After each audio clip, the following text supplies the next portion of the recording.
मेरे प्यारे भैया बहनों, स्वागत है आपका कक्षा 10 में।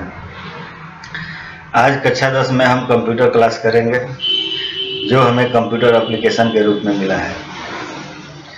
हमें उम्मीद है कि आप इस लॉकडाउन में सीमित साधनों के बीच जो भी चीज़ें प्रोवाइड की जा रही हैं उसमें अपना मन लगाकर योगदान देंगे। तो शुरू करते हैं। सबसे पहला यूनिट हमें 4 चैप्टरों का मिलता है। पहला चैप्टर इंटरनेट है। इसके बारे में हम लोग कितना जानते हैं? इंटरनेट तो रोज़ हम लोग बोलते हैं। इंटरनेट से संबंधित टर्मिनोलॉजी, इंटरनेट क्या है, कैसे काम करता है, किसने इसे खोजा, कैसे ये बना, इस सारी चीज़ों को हम लोग इंटरनेट में समझेंगे पहले चैप्टर में। चैप्टर 2 हमें रिमोट लॉगिन और फाइल ट्रांसफ़र प्रोटोकॉल से रूबरू कराएगा। हमें मालूम है कि आप बहुत लोग रिमोट लॉगिन और फाइल ट्रांसफ़र प्रोटोकॉल जैसे शब्दों से परिचित नहीं होंगे, लेकिन मेरा दावा है कि चैप्टर 2 खत्म होने के साथ आप इसे अच्छी तरह से जान चुके होंगे। चैप्टर 3 इंटरनेट और वेब सर्विसेज से संबंधित है।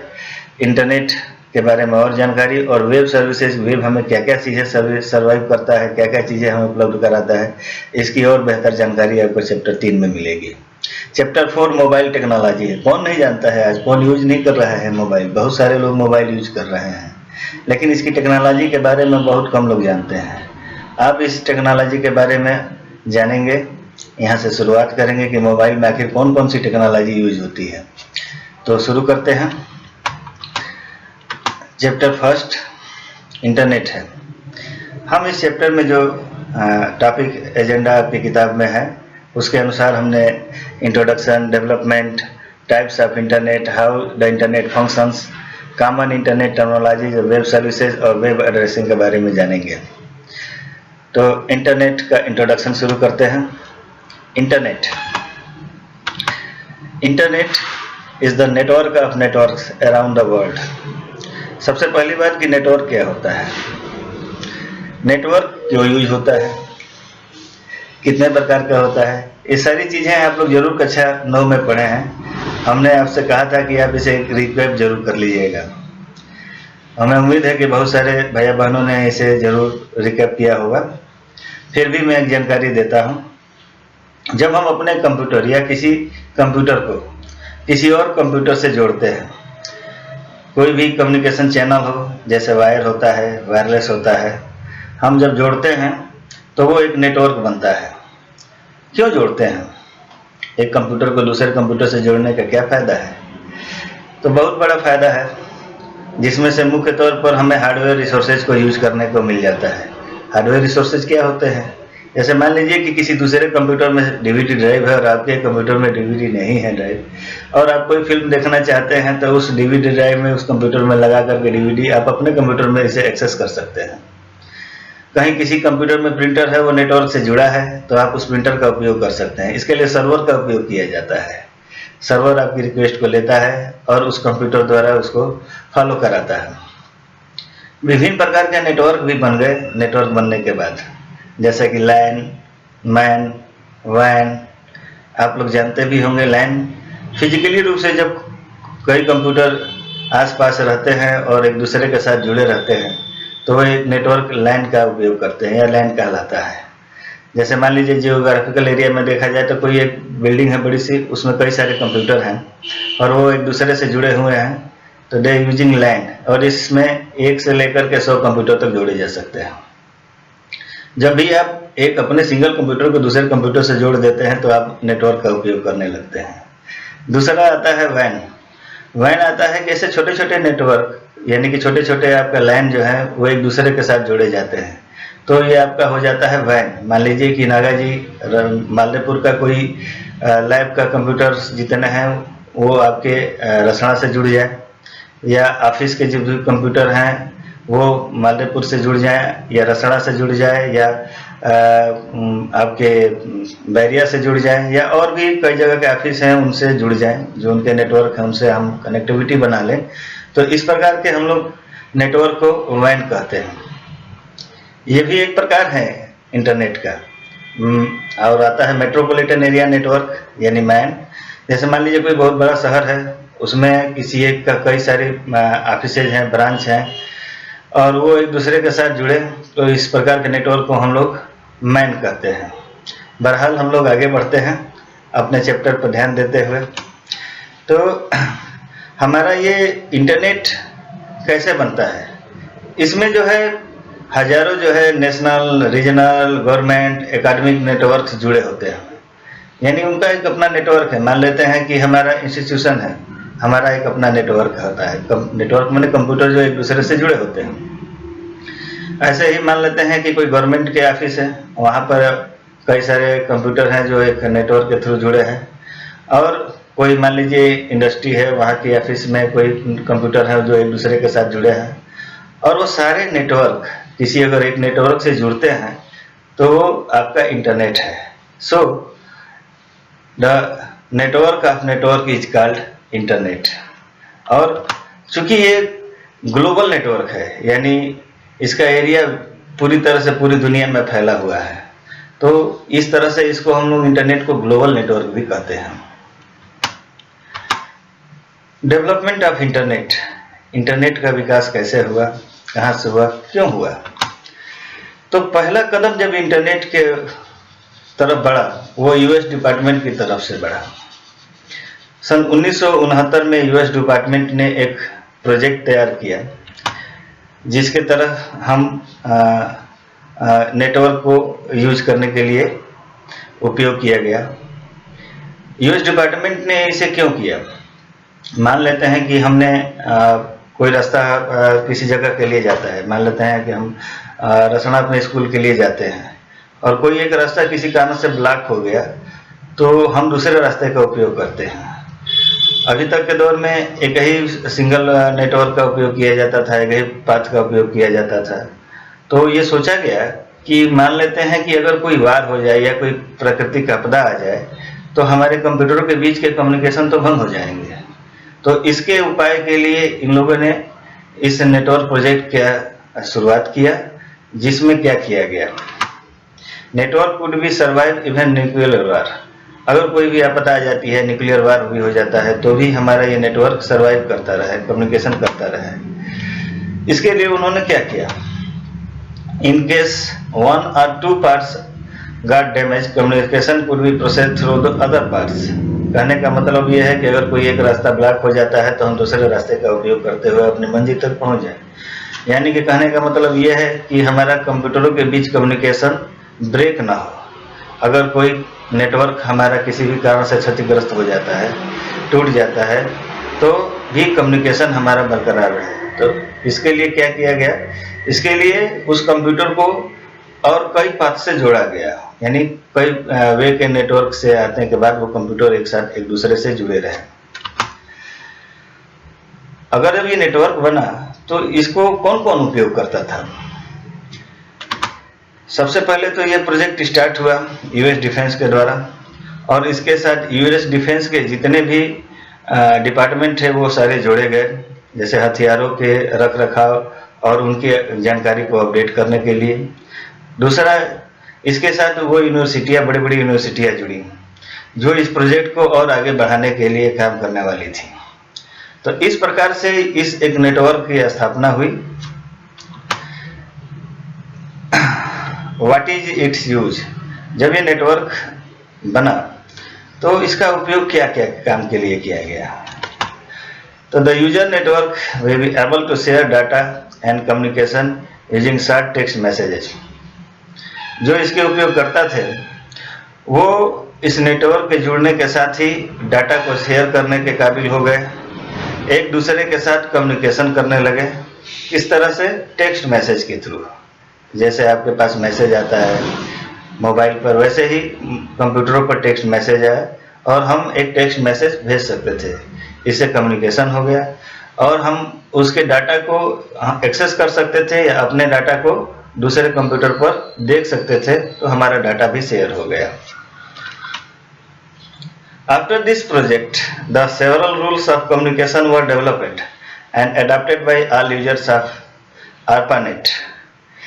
ARPANET मतलब research project agency network. Protocol क्या हुआ, प्रोटोकॉल हमने जैसे आपको बताया था कि ये एक सेट ऑफ रूल्स होता है जो कि कम्युनिकेशन के दौरान फॉलो किया जाता है।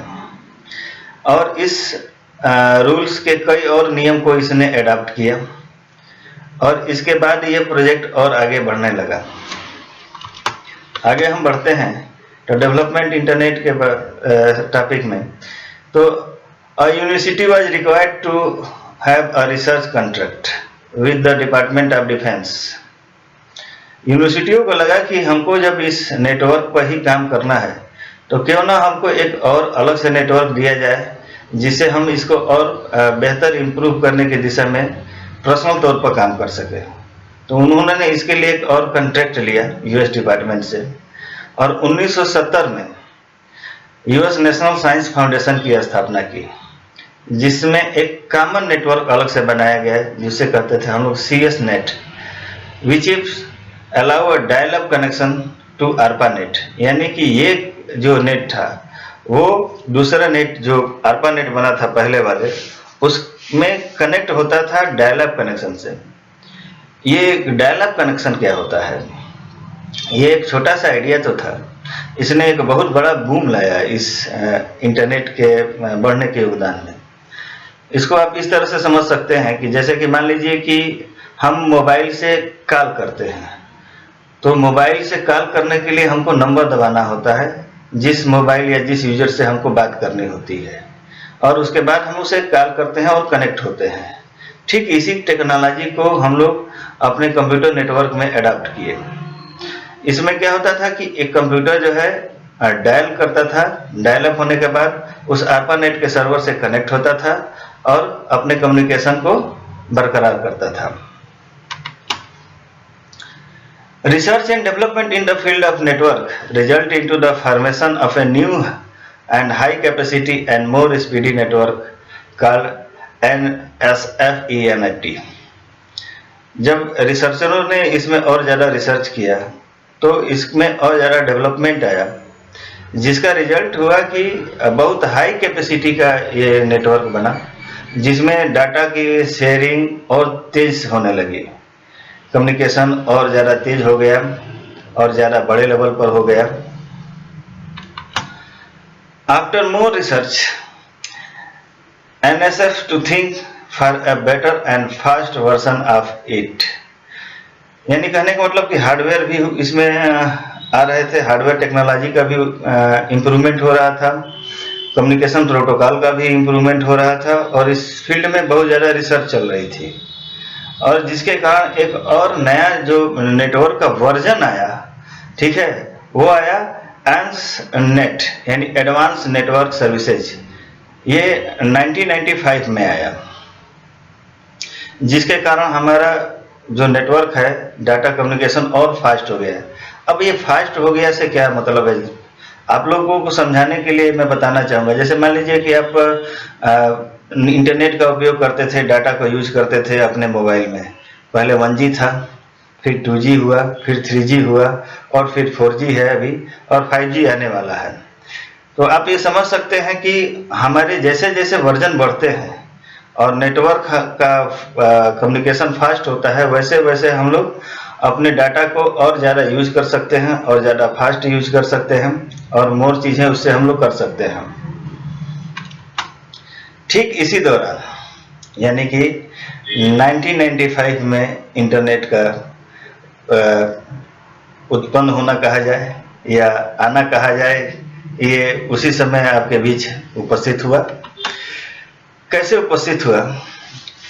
और एडवांस वर्जन नेटवर्क के इसमें डेवलप किए जाने लगे और इसका एक और एडवांस वर्जन आया, very high speed backbone network system, जो डेवलप हुआ।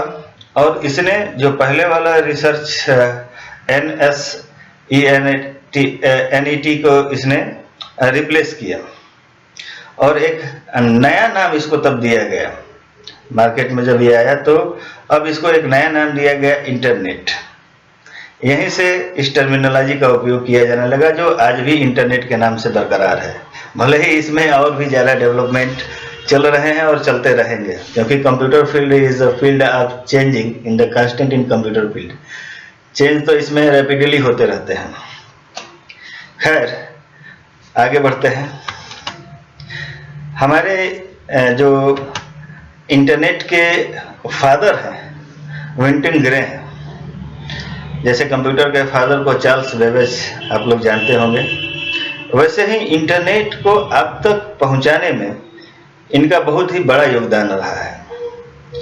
इन्होंने इंटरनेट टेक्नोलॉजी को रिसर्च के थ्रू पर आपके सामने प्रोटोकॉल के वर्जन को इम्प्रूव किया, टेक्नोलॉजी को इसमें कैसे उपयोग किया जा सकता है और कैसे और बेहतर किया जा सकता है, और बेहतर किया जा सकता है।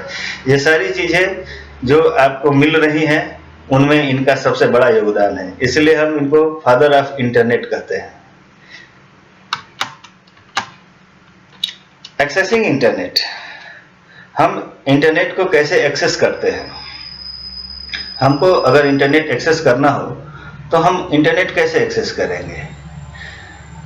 मान लीजिए उस सर्विस को लेने के लिए क्या करेंगे, तो to connect the internet we have to connect our computer to the computer server computer of ISP, internet service provider.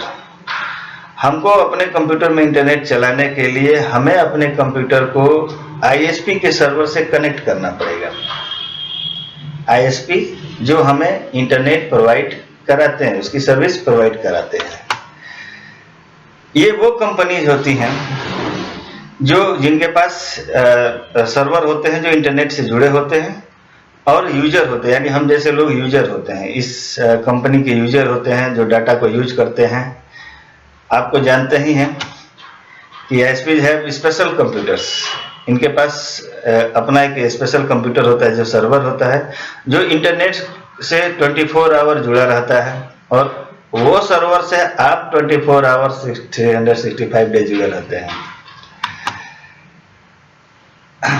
तो ISP क्या क्या अलाउ करता है, आपको इंटरनेट से जोड़ता है। अब कौन कौन से ISP आपके इंडिया में काम करते हैं। BSNL है, MTNL है, ऑफ कोर्स जियो भी है।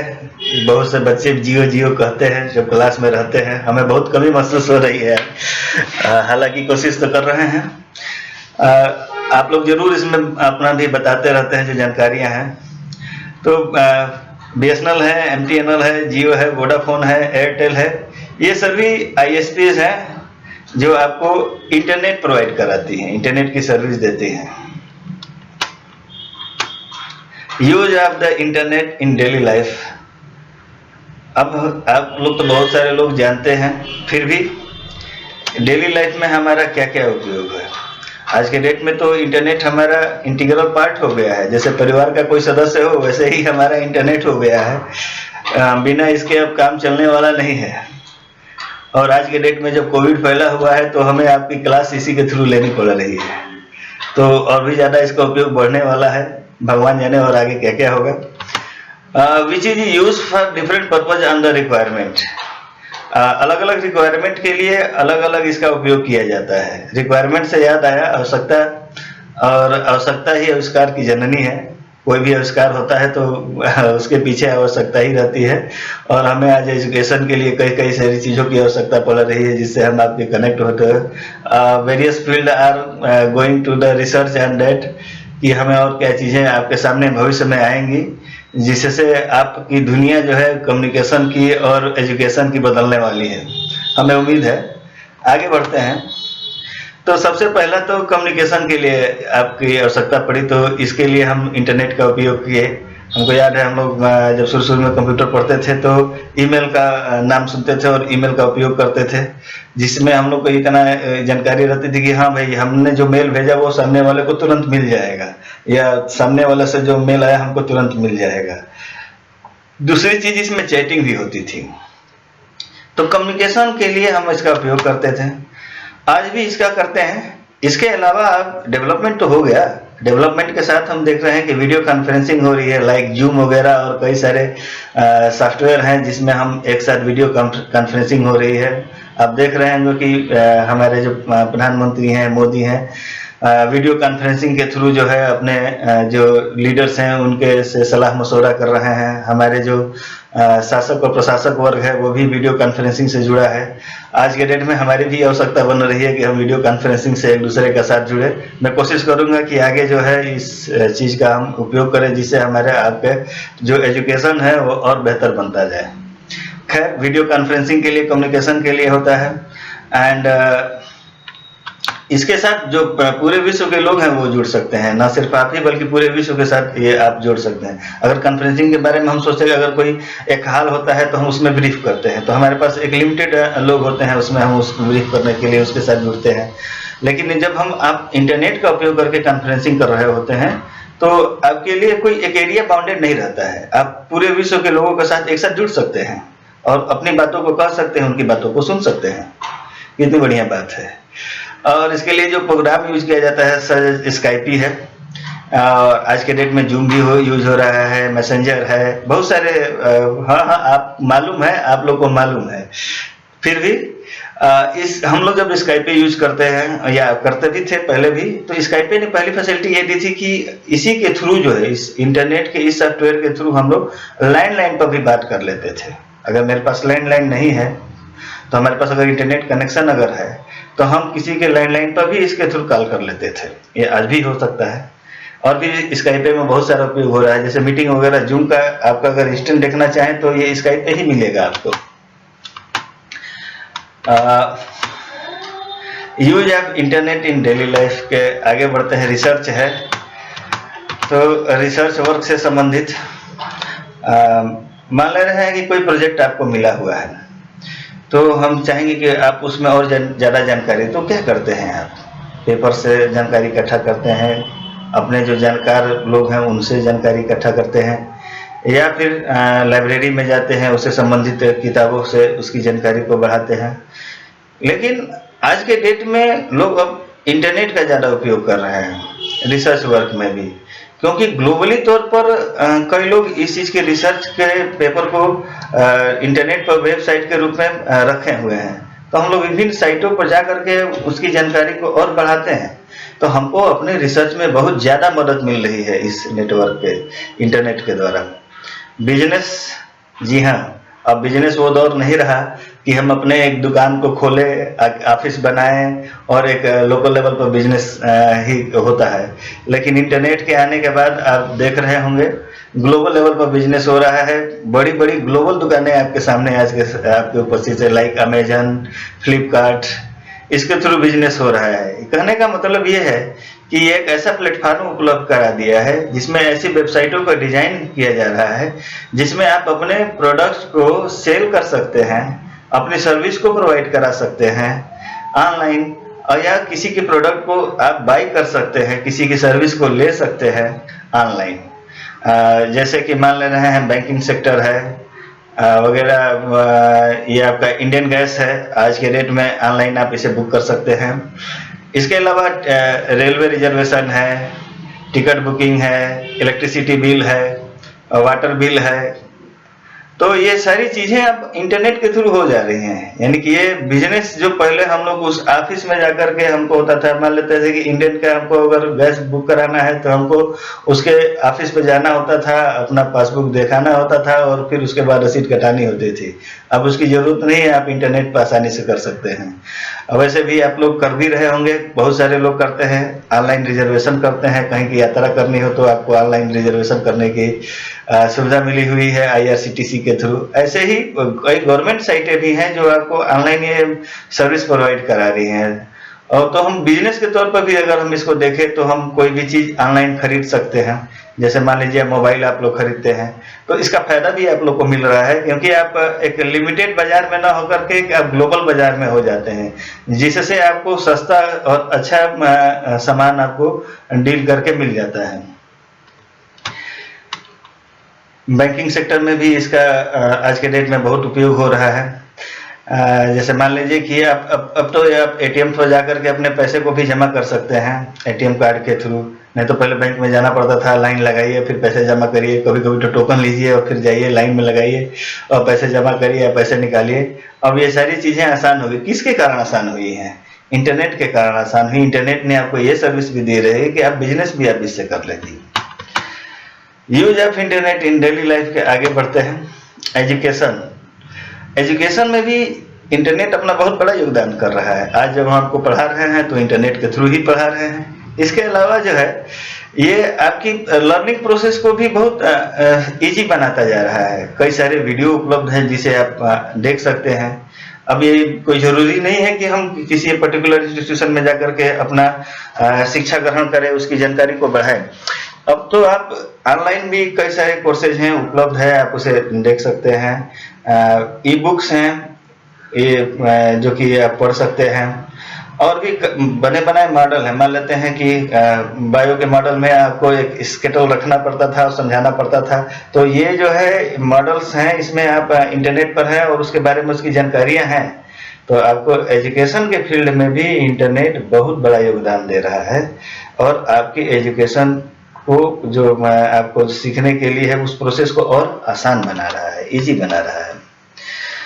हम डिक्शनरी को भी ऑनलाइन फाइंड कर सकते हैं। मान लीजिए कोई शब्द हमको नहीं मिल रहा है तो हमको पहले एक डिक्शनरी खरीदते थे, डिक्शनरी में खोजते थे। आपको ऑनलाइन डिक्शनरीज हैं, इंफॉर्मेशन मिल रही है। किसी भी वस्तु या किसी भी आदमी या किसी भी देश के लिए एक विकिपीडिया है जो आपको एक जानकारी पूरी तरह से दे रहा है। मान लीजिए कि रामायण है, अगर रामायण के बारे में आप जानना चाहते हैं तो रामायण आप लिखिए तो विकिपीडिया पर आपको उससे संबंधित तमाम जानकारियां उपलब्ध हो जाएंगी। ऐसे भी कई सारी अगर आपको जानकारी लेना है तो विकिपीडिया उपलब्ध है। इंटरनेट के माध्यम से आप अपनी जानकारी को बढ़ा सकते हैं, उस शब्द के ज्ञान को और ज़्यादा बढ़ा सकते हैं। इसके अलावा आप ऑनलाइन कोर्सेज भी कर सकते हैं, ऑनलाइन एग्जाम भी दे सकते हैं और ऑनलाइन डिग्री भी ले सकते हैं। जी हाँ, बहुत सारी यूनिवर्सिटियाँ जो हैं आज के डेट में आपको ऑनलाइन कोर्सेज उपलब्ध करा रही हैं विभिन्न फील्ड में। इसके अलावा ऑनलाइन एग्जाम भी हो रहे हैं।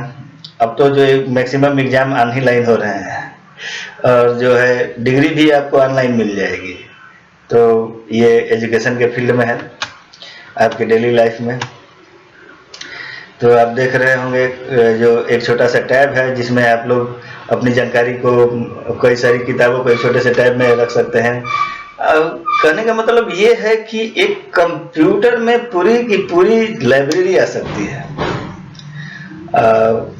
इसके अलावा आप कई सारे वीडियो भी आप रख सकते हैं जिसमें आपको आसानी से जो है समझ में आएगा हर टॉपिक।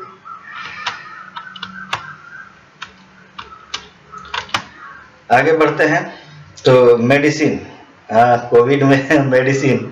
आज के डेट में हमारे एक रिलेटिव थे, उनको प्रॉब्लम आई।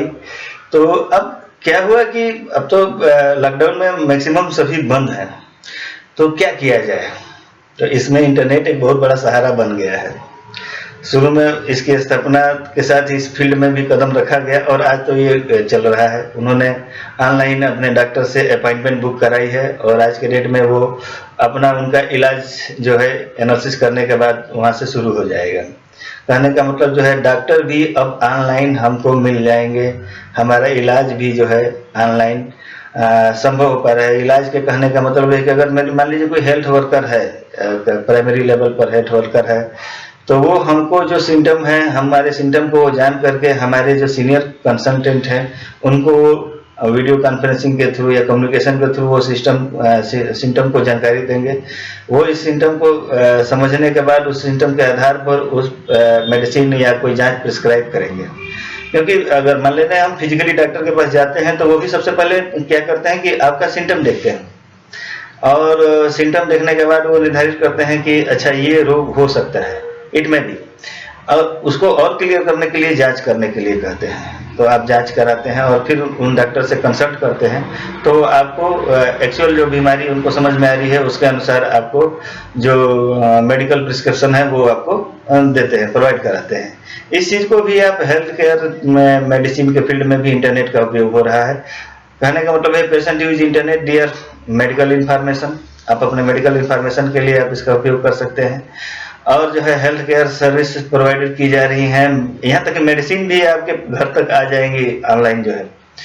इसके अलावा एक्सपर्ट जो है, मान लीजिए कि आप किसी और डॉक्टर को भी दिखाना चाहते हैं तो आपको वहाँ जाने की जरूरत नहीं है, आप ऑनलाइन भी आप उसे अपने जो मेडिकल प्रिस्क्रिप्शन है उसको आप वहाँ पर सेंड कर सकते हैं कि मेरा ये इलाज चल रहा था और आगे भी ये सिम्टम है और आप प्लीज़ हमें और आगे जो है कंसल्ट करने के बाद जो है हमारी हेल्प करिए। तो ये इसमें आपके डॉक्टर जो है सीनियर डॉक्टर आपकी काफ़ी मदद करते हैं।